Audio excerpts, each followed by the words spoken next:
প্রথমে ইলিশ মাছ, কাটাপোনা মাছ, পায়রা চাঁদা না কি বল। তো এই যে আমার এরপরে লঙ্কা দেবে, আলু ভাজা হবে। ঝাল বেশি তো নাকি আমার মা আজকে রান্না করছে, মাখামাখি হবে আচ্ছা মনে হচ্ছে। দিলাম এতগুলো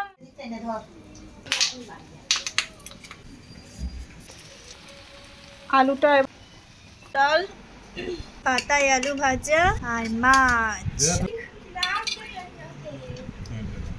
সবুজ কি একটা লঙ্কা বলে মাছ ভাজা।